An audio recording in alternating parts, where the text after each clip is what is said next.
Americanized version of how you pronunciation. Welcome, everybody. We were just discussing how to say Tyler's name, and it's Pigott, apparently. That's correct? Yep, that's right. Pigott. Brilliant. Yep. Quick hello, and we're good to go. Welcome to the show, Tyler Pigott. And it should have been Pigott. I love it. Yeah, this is great. Thanks I for get having really me. confused with names, and I kind of think the more I think about it, the worse I get, and then I make the mistake. And I think that's for a lot of us. If I didn't think about it, it'd probably be fine. But welcome, Tyler. Less about your name and more about welcoming you.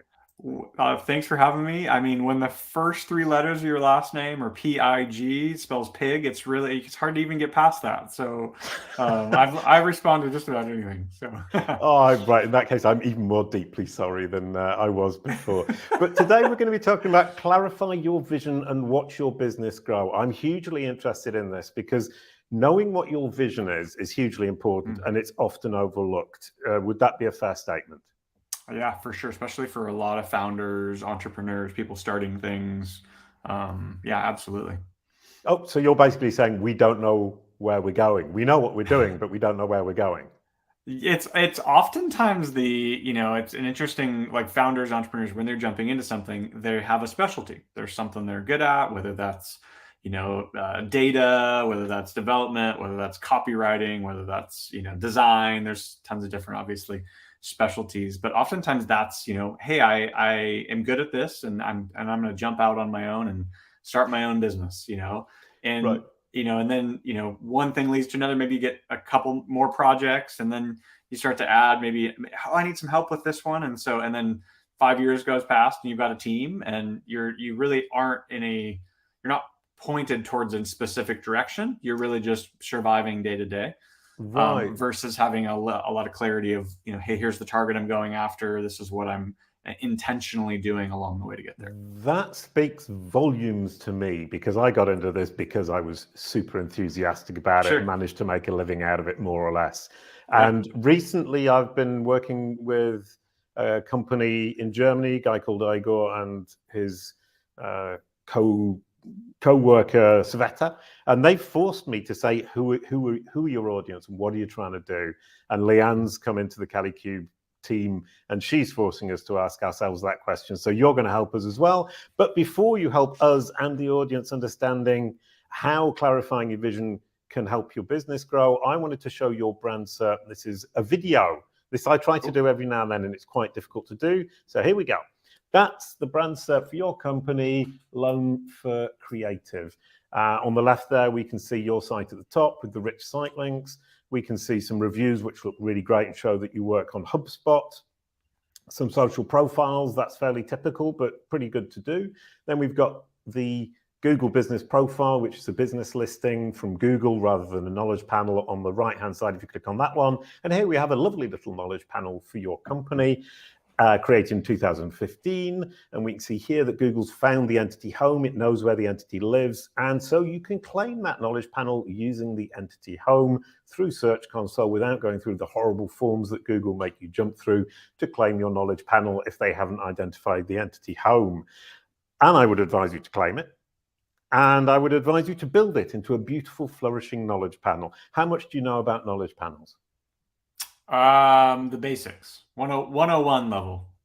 Right, okay, super. Well, I've spent 8 years, in fact 10 years, just doing that.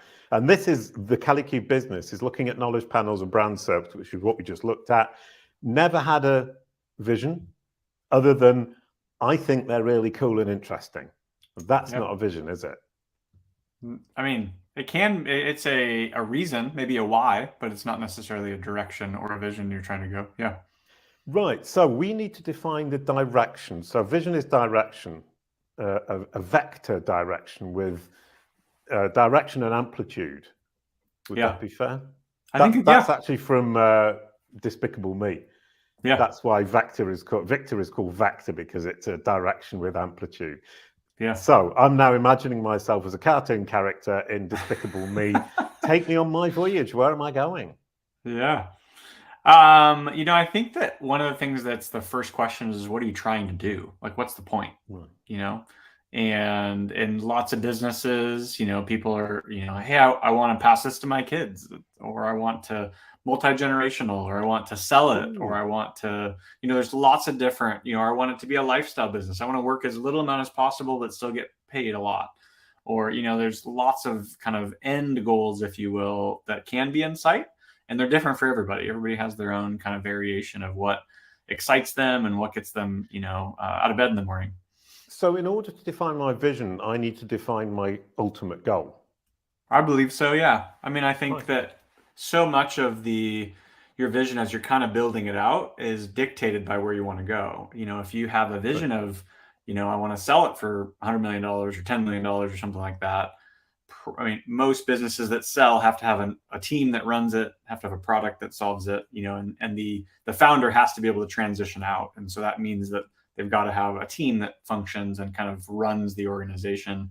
The founder can still have a transition out period, but all like that vision or what I just said, based on if you're trying to sell it, means that you have to then make decisions based on that vision. And so, should I hire someone? Should I not? Well, you probably should, and you probably want them to be an employee versus just a contractor, because you are wanting to build an organization, build a team, build a culture, build kind of a momentum and motion moving forward with what you offer, so that at some point you get to the spot where you could sell it. So I'm kind of, talking real high level around that, but that would be very different than I, want as much time as possible.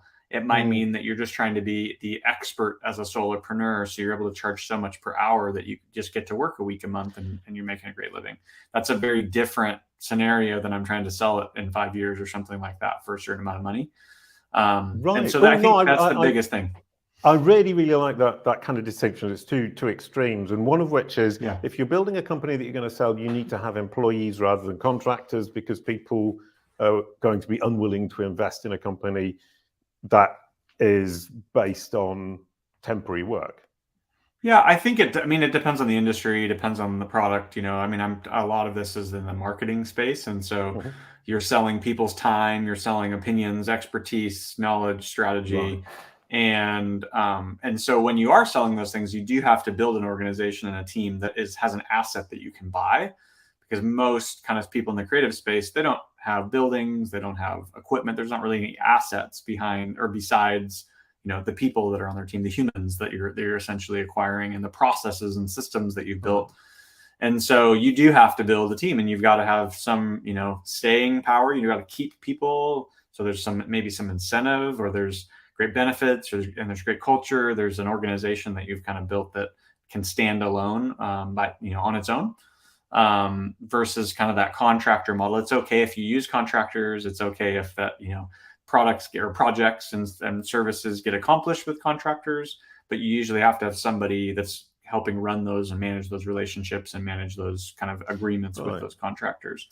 But then if I just want to have a family business and live quietly in the south of France, and I don't need to worry about who's going to buy it and why they might buy it.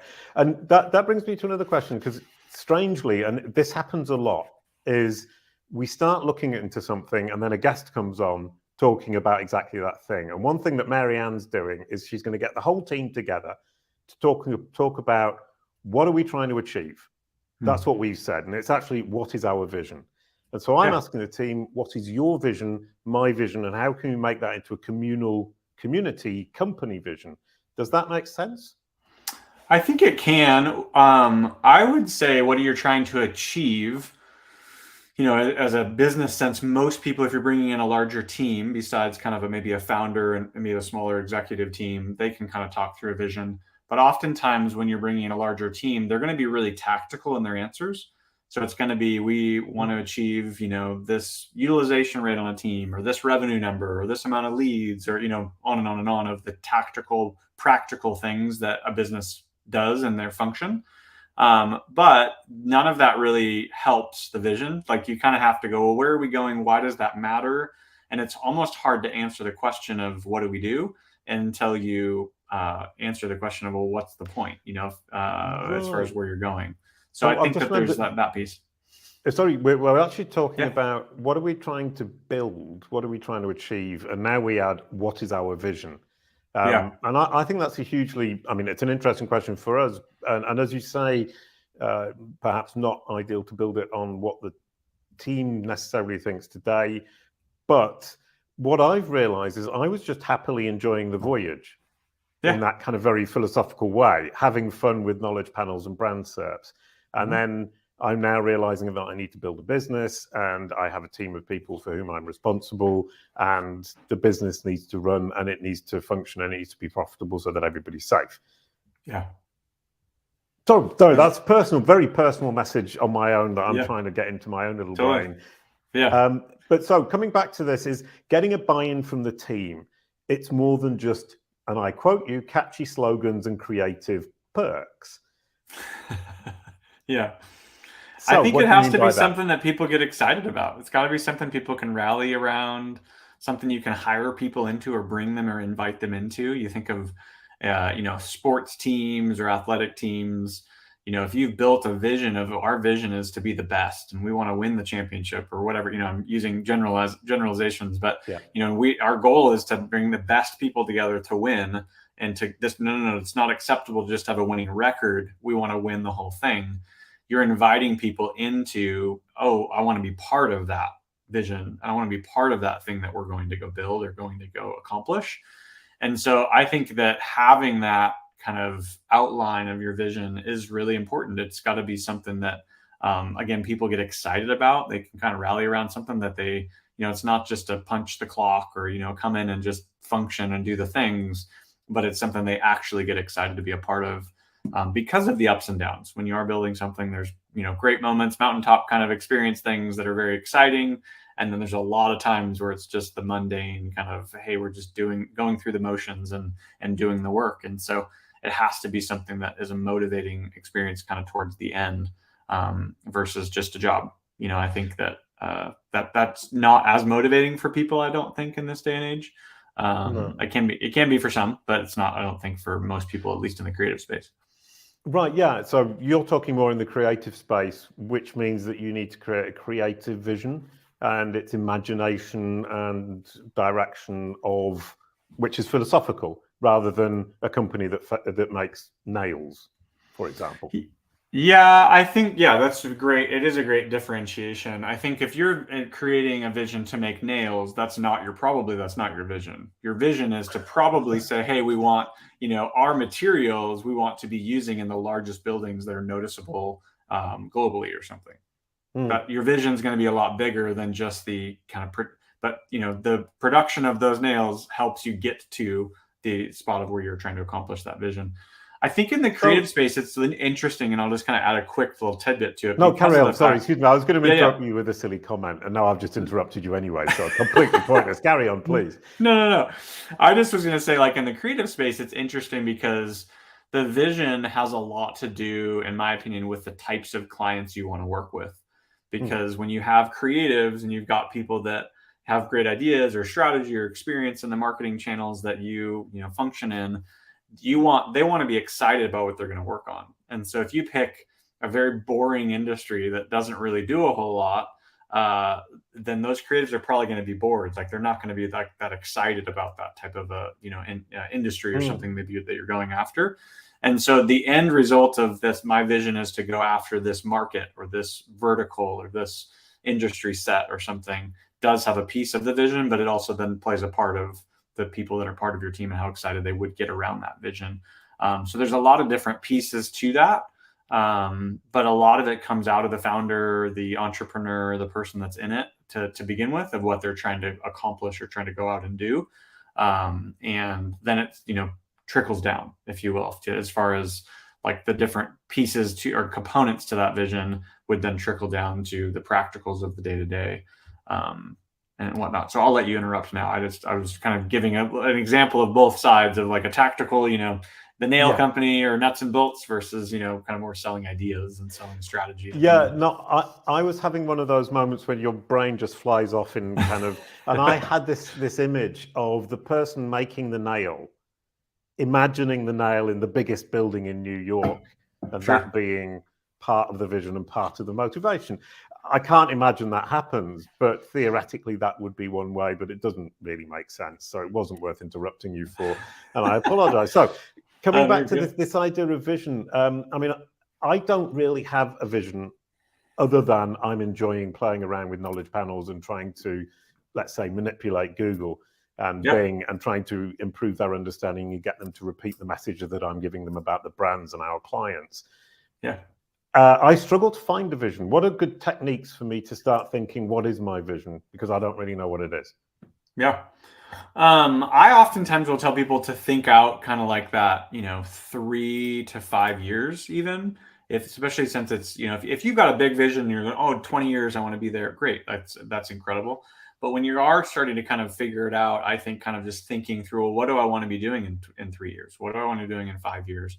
Do I like the work-life balance I have, or the what I'm actually doing on a day-to-day basis? Am I enjoying it? Do I love doing it? Am I good at it? Just answering some of those kind of, I'll call them fundamental questions, or probably not, but just like answering some of those questions that do kind of spill into what do I want to be doing in 3 to 5 years. And oftentimes I'll use kind of examples of like physical fitness. And so some people have a desire to, maybe it's lose a couple pounds or something, or they have a desire to go run a marathon and a cardio event or something. And those are kind of shorter term visions, but sometimes they're not. If it's someone that has some health complications and they really do want to be able to, to beat those, it's going to take 3 years for them to be able to actually get to the spot of where they're maybe running a marathon's too big of something for someone like that, but there is something that's bigger than that. So really thinking about, imagine where you want to be in the future, 3 to 5 years from now. Where do you want to go? What do you want it to look like? I think the example that I often use as people can relate to is if you've ever used like on a smartphone or a GPS and you plugged in your coordinates or your address and it's taking you there, and then you are really eager to get there, and everyone always is. Most people are always on a time crunch of some sort. But then all of a sudden it says rerouting and you realized you missed a turn. And all of a sudden now you're going, I've just added 10 minutes or added 5 minutes or added an hour to your journey. That's pretty frustrating. And so you really quickly realize that direction is way more important than speed. But yet all of our, individuals ourselves want to get places quickly. We want to accomplish things quickly. So we're trying to figure out what's the 5 things I can do today, or what's my task list or my punch list or my things that I'm trying to work on. When as long as that stuff's in the right direction, then you're good. But it's hard to know if it's in the right direction unless you have a direction. And so just like that, spelling out and imagining what does kind of 3 to 5 years look like. And it's got to be something that's motivating, that's exciting, that's something that gets you out of, like, I always just use it as, hey, do I get excited about this when I wake up in the morning? And that is important. So yeah, no, super. And can you give me an example of a vision? I mean, you choose one of your favorites. What's a favorite vision of yours for a company? It doesn't need to be you or me or anybody, just an example. Go ahead. All this kind of talk. My personality is I like to build stuff. Like I love the 0 to 1 type of a thing. I'm past that. I'm in kind of maybe a 3 to 5 right now, or whatever number kind of scenario. But so for me, I don't want to be in the same job for the next 30 years. Like that's just not, like, it's not something that excites me. I like to do new things. I'm motivated by building new things and figuring out new things and solving new problems. And so the idea or the vision to be able to build something to sell it is really interesting to me. And so that has been a study of mine, is to try to understand, how do you build something to sell it? And the reason why is that I haven't gotten to the spot where I go, oh, I'm going to sell this. Like this is something I can sell. But everything in my research and people I talk to, the way that I constantly am just engulfed in what does it take to build an organization that sells. Everything I've run into has made our business stronger. It's made it function better, more efficiently, more profitable, all those things. And so there's no bad things about pursuing that idea of wanting to sell something, because it does make it so that your business is functioning and is stronger. And so like that, for me, it's like trying to figure that out. And so the vision piece for that is like the simplicity of it is I can't wait to build something to sell. Like that sounds really cool. Nice. It's an event, but then it's a challenge to go, okay, so what would you do if you sold it? Like, what's the point? And so what's the point of selling it? So the point usually to sell something is someone pays you money for it. So the point is to buy it. There's a transaction that takes place. And so that's exciting because, great, someone would pay you. Okay, that's super great. But what would you sell it for? Like, what's the point? Like, again, It's back to, so are they going to give you $1 million? Are they going to give you $10 million? How much, what do you want to do with it? What does it enable you to do that you get excited about? Is, mapping it out a little bit more to, I've got kids. And so the idea of helping them buy their first house, they're teenagers. So buying their first house is really interesting to me. I think that'd be cool to have money to help them with that, have money to pour into another business, be able to give some money away. So for me, in a vision that's built out, I have those things all listed, all those things that like make up the number that I'm hoping to be able to sell it to, which is different than, I could pay you $1 for your business now, and technically you sold it and made money, but you probably wouldn't be satisfied with the $1. So then what are you satisfied with? What's the dollar amount you want to sell it for? You're saying it's, if you're going to sell your business, or you're planning to sell your business, your vision is to sell your business, you need to have a price in mind. If we can come back a big step here, if you're saying, I'm going to build something, then I'm going to sell it, how do you keep your employees on board and excited if they know you're going to leave them with some stranger in 3 to 5 years? Yeah, that's a great question. I think reality is that for the most part, most businesses that are building to sell are hiring people that are not lifers. They're not going to be here for 20 years. They're not going to be here for 10 years, because they're builders as well in some way, shape, or form. And at some point, they'll get to the spot where they're going, okay, I'm not challenged anymore, or not building anymore. And as an owner or a founder or a CEO of an organization, your job is to keep them building. Like, they want to keep building because that's their personalities. At some point, you shift in an organization to bring in people that are just managing it to kind of functioning. Like, hey, we're trying to stay in this range and keep jogging down that road. And some businesses get to that really quickly. Some businesses it takes a little while.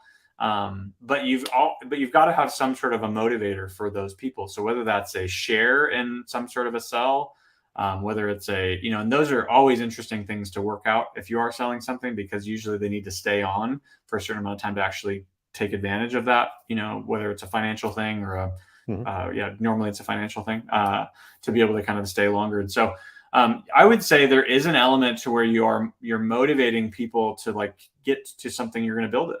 I mean, it's very similar to like if you were going to hire people to and wanted them to motivate, and you wanted to own the business for 30 years, you're going to still have to motivate them why the heck they should show up every day and why should they be here for 30 years. And so it's really very similar across the board. It's the same thing on a sports team. If how do you motivate that? Like, what the day after they win the championship, now what? Like, are you building? So is the goal to win the championship, or is the goal to build a legacy that you get to be a part of? So that means you need to win multiple championships, which then keeps them, the next day they wake up and they go, great, that was number 1. That's awesome. But we're building a legacy. And so that's number 2 or number 3. So it's not that it's any dissimilar than any other vision or any other, goal or end goal for an organization or for a business. It is very similar, because you are trying to figure out how do you motivate people and keep them engaged. And that's got to be something that's big enough that they want to be a part of. So I don't know if that answers the question, but I think that it just depends on the organization, but in a lot of ways, it's all the same kind of mentality. No, it does. It does. Now, my next question is, you talk about watch your business grow. Yeah. I want to know why it would grow faster or better if I have a vision than if I'm just trundling along, enjoying the ride, philosophically speaking. Yeah. Usually if you're trying to, like, a vision generally involves some sort of growth or some sort of maintain of growth or something like that. I don't know that many people that create a vision where it's, I have a vision to stay the same for the next 30 years. Right. And so most of the time when you're creating a vision, it's some sort of a growth, whether that's a profitability thing, a revenue thing, a team size thing, a culture thing. There's lots of different things that from a growth standpoint. And so if you think about laying out that bigger vision and then breaking that down into kind of almost like reverse engineering of, well, what is it going to take to get there? You do start to go, okay, well, every year we have to have a goal on this, and every quarter we have to have a goal, and every month we have to have a goal, and every week we have to have a goal. And then what are the things in that week that make the activities that we have to do to get there? And so once you've kind of started the execution piece of that vision, you really can start to see your business grow because you have a direction that you're going in. Oftentimes in the marketing space or creative space, if you are a one size fits all or a one-stop shop and you're more of a generalist, it's really actually pretty difficult to go out and get clients because you don't have a specialty, and you really who are you reaching out to? It's just anyone that has a pulse I'll talk to, which is kind of demotivating, and you're just noise and it just disappears real quick. But if you have a very specific vision of this is the type of client I want to go after, the type of industry, the types of services we offer, that your competitor, like just knowing the space really well, it makes it so that you're very targeted in your approach towards your growth goals that are obviously trickling down from that vision, reverse engineered from where you want to go. And so your activities and things you do from a growth standpoint align with your vision, which then is very like focused from a targeted standpoint. And so it does help your business grow. Like I've not been a part of a business that doesn't have a vision. That is, the execution obviously is a huge aspect of it, but I haven't been a part of a business where execution even can be marginal. It doesn't have to be awesome and the business will still be growing because of the fact that they have a very clear end goal in mind versus just a kind of show up and go through the motions kind of thing. And so what I hear is that we figure out what the vision is, and then we identify the steps to get to that vision and try to figure out how not to get Google Maps to tell us that it's recalculating the route because we've gone wrong. Yeah, which can happen, right? Like sometimes you get into a vision or get into like an aspect of it, call it an industry or call it a goal, and it doesn't always feel like you're moving in the same direction. It's the same thing of, hey, I'm going to go run a marathon in 6 months. Well, what happens if you pull your hamstring or you tweak your knee or something and you kind of have to rehab it, but you still signed up for the race and you're still going to do it, but you do feel like you're going backwards for a couple of weeks or a couple of months until you are kind of training or whatnot at a pace. And so, it's a lot of those pieces. I think it starts with the vision, and that's going to be as detailed as you can make it. But as someone that runs an organization, it can be really detailed, but you also have to hold it pretty loosely, if that makes sense, because, industries change, economies change, tools come out that, make it so that the service you're offering isn't needed anymore or whatever. And so, there's that vision piece and then the execution or planning aspect of it. And there's lots of frameworks that you can follow for how to execute, and drive results in an organization. And then it's the team element of it. And so I think the biggest thing with vision is that most of the time founders need to have that vision. Like, what's the point of what you're doing? Or that entrepreneur that's starting it. And there can be input from numerous people to that, but that's something that they're owning because it's really the direction of the organization is really what they're saying. Okay. And then there's lots of people then that can help with the rest of it. And I'm just saying that from a experience standpoint that probably the founder is not really good at everything, right? They're not a perfect manager, a perfect visionary, a perfect, executor of things, a perfect person in finance. You're going to need lots of people in the mix to really help you achieve that. And so trying to figure all those things out on your own of, hey, this is my vision and I know exactly how to get there is kind of a rarity. Usually you have multiple inputs to be able to figure out how you're going to be out there and build your plan. Brilliant. So to conclude with all of that, what I've understood is I need a vision. I need to identify the steps. I need a hugely lovely team who really are on board with that vision. And as we move forward step by step, I have to remain aware that there can be changes and that the vision can change slightly. The route might change a little bit along the way and remain flexible with that. Now, last question. How does clarifying the vision how does clarifying the vision for your business help with branded search? It's a great question. I would say branded search. So my definition of branded search is going to be someone that's looking for your organization, looking for a service that you offer associated with your organization. Yeah. So it would fit in that branded piece. And so if that's the case, you have to define your brand. And if you're trying to define your brand, you're probably needing to look through some sort of a filter, if you will, mental or mindset type of a filter to be able to define your brand, which is usually dictated based on the vision you have for your organization and where you're trying to go. So if you're trying to be, the best website designer or the best, Salesforce consultant or HubSpot consultant or something, you've got a very targeted or specific focus that you're trying to go after. And so then your branded search kind of falls underneath there, and it makes it easier to have a little more strategy around your branded search and targeted approach. And I'm going to call it activity towards that. So kind of your energy is then put in the same direction, which is going to help those branded search terms. That was a brilliant summary and dovetail for the end of this episode of A Branded Search and Beyond with Jason Barnard and Tyler Pigott. And I can't remember. Half an hour and I've already forgotten. And Maria actually explained it to me and sent me an email with how to pronounce your name. So I apologize doubly, triply, now quadruply.